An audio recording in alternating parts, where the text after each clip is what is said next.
Congratulations, Uriah. Is it accurate? Did you apologize and say I'm sorry after you knocked him out when you guys were down there? Yeah. I told him I was sorry for knocking him out. It speaks to the respect that Anderson has engendered, but can you say in your own words why you felt the need to say that to him? I felt bad. Yeah, I felt bad, man. I mean, leading up to the fight, there was a lot of emotions, and we all know Anderson is a G and what he's done for the sport. So a guy like me that he inspired years ago as a kid, or, I think I was maybe 22, but it was hard. It was hard to kind of separate those emotions and fighting your idol and beating him up and potentially kill him. It was weird. So, yeah, right after the event, all the emotions just came out. I mean, even today, I woke up like fighting it like, shit, how am I going to deal with this? But, yeah, I said, I'm sorry. He gave you some difficulty in the first couple of rounds. He was landing some kicks and whatnot. What makes him a difficult opponent? Obviously, he's not a prime Anderson Silva now, but you were in the cage with him for almost 20 minutes. What makes him a difficult opponent to fight? What makes Anderson so difficult is his creativity. He's very creative. So it's easy to get lost in that. And, we've seen him throughout his career just go out there and just dismantle people and just how he does it very fashionably. So it was risky, and my coach always just tell me, listen, follow the basics. It's easy to get lost in that. I kind of have the same stylistic style. I go out there, I try to have a little fun too, but we decided to keep it simple, and that's what I was trying to do. Did you have moments where you saw an opening and then didn't let it go because you were wary maybe he had set some trap up for you? Were those things happening in the early part of the fight? It was a little weird in the beginning. I was trying to find his rhythm. I knew he was trying to set something up. He kept moving a certain way. I'm like, all right, he has a game plan. Let me feel it. Let me figure it out. But he threw a couple of punches, and I was like, wait a minute, I can see his punches. So his range was good. I remember trying to hit him with straight techniques, and I'm like, I can't touch him. So I was like, well, maybe I got to wait for him to counter. It was just so much going on in there. But I was just looking for an opening. But his range was really well. He kept moving to the right. I didn't want to overlap and go into that because I know he would have set me up. I just felt faster. And finally, it was interesting the way you reacted compared to Kevin Hall and Adesanya sitting there, and he's up over the top of the cage, and he was chirping at Adesanya down there. And I don't think you ever looked in his direction.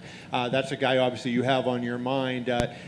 Did you have any feelings that he was sitting there, and did you, was it good to get a knockout win in front of the champion sitting there as a reminder of, hey, this is what I'm capable of doing? Oh, yeah. Well, I know he danced with Anderson, and I was the guy that finished it, regardless of what everyone's going to say, whether it's an age factor, which Anderson never believes. I mean, it starts here. It's like COVID. For me, COVID starts here. I mean, I've been going through this whole fucking year with COVID. People that I know, people I've trained with, and everyone's like, yo, be careful, bro. I'm like, dude, the moment I started giving this shit power, I lost. Yeah, there's something going around, but it's basic, man. Just stay clean and stay away from motherfuckers. Like, how hard is that? So, but no, he's the champ. He did what he had to do to get to where he is. There's respect. I knew he was out here. My guess is he was trying to either see holes in me or potentially give Anderson another rematch. Either way is fine. I felt like I did a little sloppy out there. My coaches say something else, but I'm my worst critic. But no, I got nothing bad to say to the champ. Hey, right. Obviously, a win over Anderson Silva is an incredible thing to have on your resume, but I'm curious, does the interaction you had with him in the cage after the fight mean as much to you? Oh, yeah. After the fight, we shared a moment, and it's a very honorable moment for a lot of martial artists that out there would see and understand. I'd say probably 2/3 of people who are watching this will never understand that, and that's fine. But the fact that a guy like that took me from, a younger youth saying, oh, I can be creative like that, oh, I can potentially train with a person like that, to stepping in front of him and competing against him and beating him, it was an incredible moment. And I fought that moment for a while, and I fought the what's the word I'm looking for? Emotions leading up to this fight. So right then and there, I just had to let it all go. And I'm sure you're going to have to take some time to digest this, but you will have, Dana White's confirmed it, you have the honor of being Anderson Silva's last UFC fight. That's something no one can ever take away from you. That's going on your resume as a separate thing in itself. What does that mean? I mean, there's nothing to boast about. You know, it's not like, I don't see anything to boast about. It was an incredible moment we both shared. 4 minutes, 4 rounds. It was just an incredible moment. I have nothing to even say to that. It's like, all right, you know?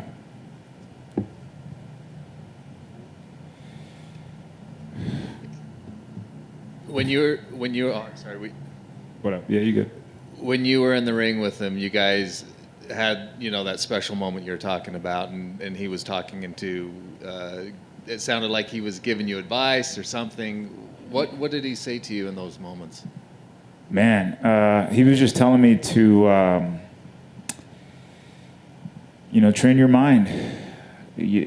Anderson is a little detached from this whole BS, man. I get where he's coming from. He keeps saying that it's not about fighting. I get that. A lot of people don't understand that. It's about that moment, but it's hard for right now where the sport is, where you guys just capitalize on the title. You guys will never get that. So I see where he's coming from, where it's about that moment you share, and it is. I will never get that moment back. Those, how long was that?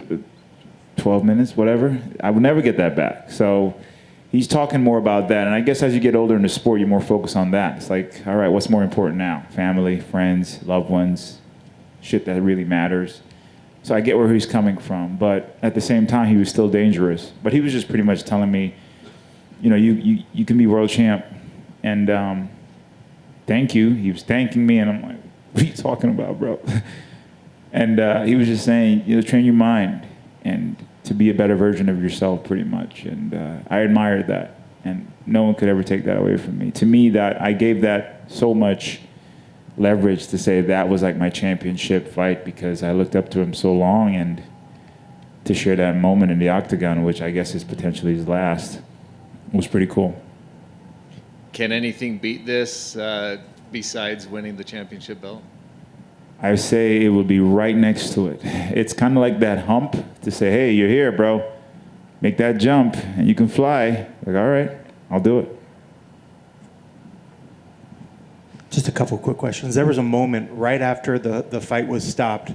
You sat down on your knees and you look up, and I was trying to gauge what was going through your head right at that moment, the emotion that was going through you. I don't know if you can recall that moment and what was going through your head right at that moment when the fight was stopped. When I sat down? Yeah, when you sat down on your knees. It was almost like you were paying an honor to him, but there was something in your eyes that I was just wondering what was going through your head right at that moment. I was definitely paying respect. The old Shido way, you turn around, you take a knee, and my coach safe reminded me of that.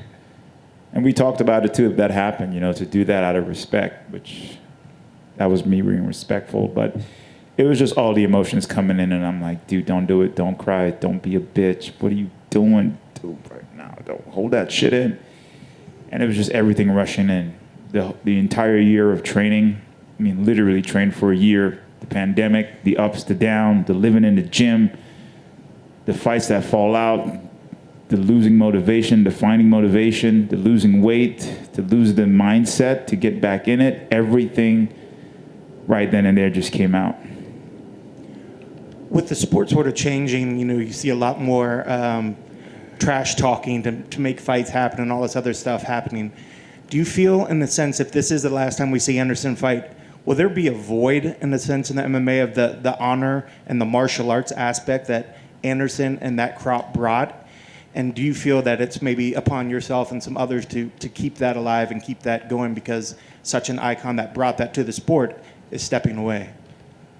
As great as that sounds, it's not going to happen. If you really want me to be real, since I like being real, we make stupid people famous. I can get out there and talk some shit, and all of a sudden I'm famous. What's that Catch Me Outside chick? Remember that girl who disrespected her mom on TV and she became famous from that? I'm a grown-ass man. My mom will whoop my ass if I say some dumb shit like that. But that's the day and age we live in. And I'm not being specific to anybody. But personally, I believe that, and I think Denzel Washington said this, you read the news, you're misinformed. If you don't read the news, you're uninformed. So I feel like the media owe it to set the record straight with the right news, but nobody cares. And for a guy like me that cares, because I'm real, I struggled with it. And I became angry, and I became saying, fuck you guys. But that's the way the game works. It's going to work like that because we're heading that way. It sells. Regardless of what I want to say, it sells. It's more entertaining for someone to go out there and sell a fight by belittling someone or saying something. It sells. And it doesn't mean I have to do it, but I get it. It's going to sell. So I owe it to myself to be myself. And to answer your question, I don't think it's going to change. But I do think that it's important to remember who you are and represent yourself well. And hey, if you're not getting what you need to get to where you need to be, maybe talk some shit. But I say go out there and beat the shit out of someone first, and then you have more leverage to do it. Thank you very much. And that's all, folks. Thank you very much for coming in to the Primetime Special. You guys have a great evening and go home safe.